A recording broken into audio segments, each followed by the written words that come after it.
जंगल में सभी पक्षी बहुत खुश थे क्योंकि जंगल में क्रिसमस डे आने वाला था और सभी पक्षी क्रिसमस मनाने की तैयारियों में लगे हुए थे। मम्मा, मैं तो अपनी क्रिसमस ट्री को सबसे अच्छा सजाने वाली हूँ। सुना है जिसका ट्री सबसे ज्यादा अच्छा होता है, सेंटा अंकल उसे उतना ही अच्छा तोहफा देते हैं। चिंकी बेटा, गिफ्ट जो भी हो, गिफ्ट में मिली छोटी से छोटी चीज भी अच्छी मानी जाती है। और बेटा, सबसे पहली बात पता है कि सेंटा जी को क्या पसंद है? नहीं मामा, मुझे तो नहीं मालूम। क्या मम्मा आप जानते हो कि सेंटा अंकल को क्या पसंद है? हाँ चिंकी बेटा, सेंटा को सच्चे और अच्छे बच्चे पसंद होते हैं। जो बच्चे सच बोलते हैं और दूसरों की मदद किया करते हैं, उन्हें सेंटा जी बहुत प्यार करते हैं बेटा। तो इसी तरह टोनी चिड़िया और उसकी बेटी बातें कर रहे थे। जंगल में लगभग इसी विषय पर बातचीत हो रही थी। उसी जंगल में कबूतर और कबूतरी भी रहते थे जिनके घर कोई संतान नहीं थी, मगर पूरे जंगल में वे सबसे अमीर थे और वे हर साल जंगल में सभी पक्षियों के बच्चों को गिफ्ट देकर आते थे। अब क्रिसमस डे नजदीक था, इसी कारण गोलू कबूतर और रीमा कबूतरी बाजार की तरफ अच्छे अच्छे तोहफे खरीदने के लिए निकल गए। सुंदरवन बाजार अच्छे अच्छे तोहफों से भरा हुआ था। गोलू और रीमा ने अपनी पसंद के तोहफे लिए और वहां से निकल गए। उसी जंगल में एक कालू नाम का कौवा भी था। कालू ने हर तरह के फल की स्टॉल लगाए थी। तब भी कालू की दुकान पर उसकी वाइफ रंगीलो कौवी आ जाती है।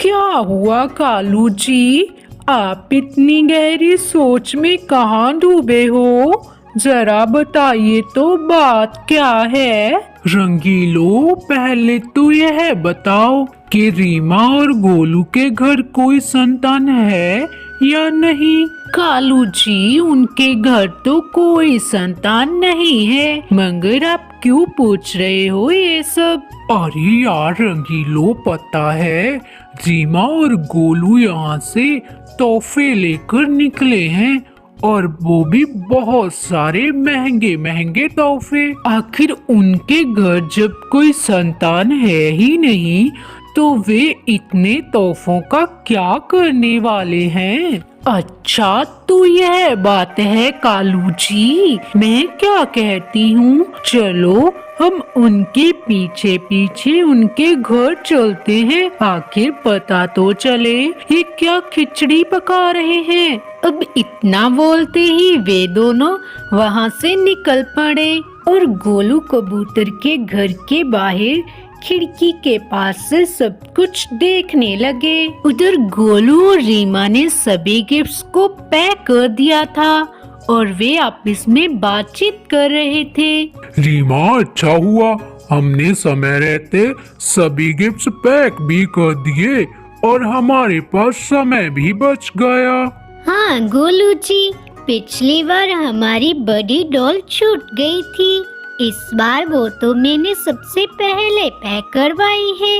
अब तो बच्चे बहुत खुश होंगे गोलू जी, ये बात तो पक्की है। हाँ रीमा जी, सभी तोहफे तो रेडी हैं, बस अब हमें सिर्फ रात का ही इंतजार करना होगा। सुना रंगीलो, ये लोग तो गिफ्ट सभी पक्षियों को देने वाले हैं। क्या तुम भी वही सोच रही हो जो मैं सोच रहा हूँ? क्या सोच रहे हो कालू जी, जरा बताइए तो फिर ही पता चलेगा ना।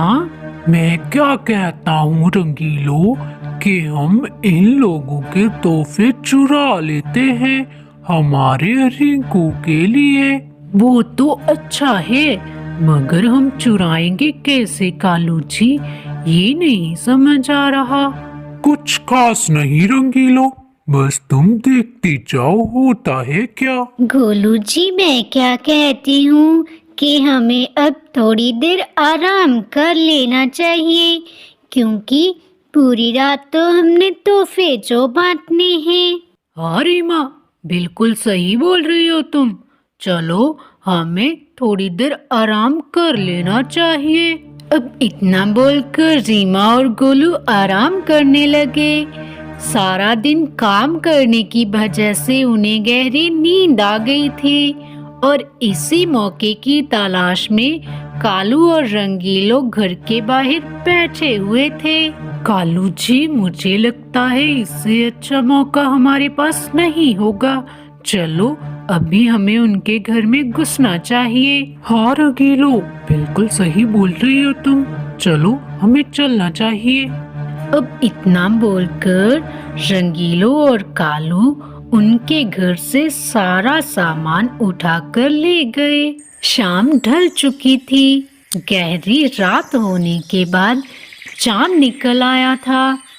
सभी पक्षी अपने अपने घोंसले में सो गए थे और बच्चे भी अपने अपने तोहफे का इंतजार करते करते सो गए। कालू और रंगीलो बहुत खुश थे। रंगीलो, देखना हमारा रिंकू जब उठेगा तो इतने सारे गिफ्ट्स देखकर चौंक जाएगा वो तो। हाँ कालू जी, हमारा बेटा गिफ्ट ओपन करता करता थक जाएगा, मगर गिफ्ट खत्म नहीं होंगे। अब तो कालू और रंगीलो भी बहुत खुश थे। इसी बात का इंतजार करते करते वे भी सो गए। गहरी रात में तारे टिमटिमा रहे थे और चांद चमचमा रहा था। ये देख गोलू कबूतर अपनी नींद से उठा और उसने रीमा से कहा, रीमा, ओ रीमा, उठो जल्दी से, चांद निकल आया है। सभी पक्षी सो रहे होंगे, हमें चलना चाहिए। गोलू कबूतर की आवाज सुन रीमा उठ गई। हाँ हाँ गोलू जी, चलो चलते हैं। हाँ रीमा, जल्दी से जाओ और गिफ्ट लेकर आओ। कहाँ रखे हैं आपने? क्या मतलब गोलू जी, गिफ्ट लेकर आओगा? रीमा, मजाक का समय नहीं है, जल्दी करो, हमारे पास समय बहुत कम है। सुबह होने से पहले हमें सभी गिफ्ट बांटने होंगे। गोलू जी, मैं मजाक नहीं कर रही। मैं तो ये कह रही थी कि हमने तो गिफ्ट कहीं रखे ही नहीं। हमने तो गिफ्ट हमारे पास ही रखे थे। मुझे लगता है कोई हमारी खुशियाँ चुरा कर ले गया। अब रीमा और गोलू रोने लगे।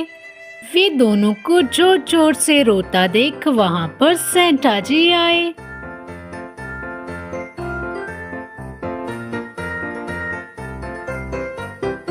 अच्छे और सच्चे दोस्तों, खुशियों की रात है। आप क्यों रोते हो? चुप हो जाए, खुशियाँ बांटो, खुशियाँ मनाएं। अरे सेंटा जी, आप सच में आ गए क्या? हाँ मेरे सच्चे और अच्छे दोस्तों, मुझे आना ही पड़ा। मेरे सच्चे और अच्छे दोस्त रो रहे थे तो मैं क्यों ना आता। ये लो इतने सारे गिफ्ट्स, ये तुम जितने बांटोगे उतने बढ़ते जाएंगे। अब जाओ, सभी को खुशियाँ बांटो, आज तो खुशियों की रात है। इतना बोल सेंटा वहाँ से चला गया। अब रीमा और गोलू भी खुश थे। वे दोनों अपने काम में लग गए। अब वे दोनों सुबह होने से पहले सभी पक्षियों के घर तोहफे बांटने लगे। सुबह हुई तो पूरे जंगल में खुशी का माहौल था। बच्चे अपने गिफ्ट्स पाकर बहुत खुश थे। उनके माता पिता अपने बच्चों को खुश देखकर बहुत खुश थे। उधर दूसरी तरफ कालू कौवा कोई भी गिफ्ट ओपन करता तो वे खाली होता। ये देख कालू का बेटा निराश होकर अपने घर से बाहर चला गया। अपने बेटे को घर से बाहर जाता देख रंगीलो और कालू कौवा भी उसके पीछे चले गए।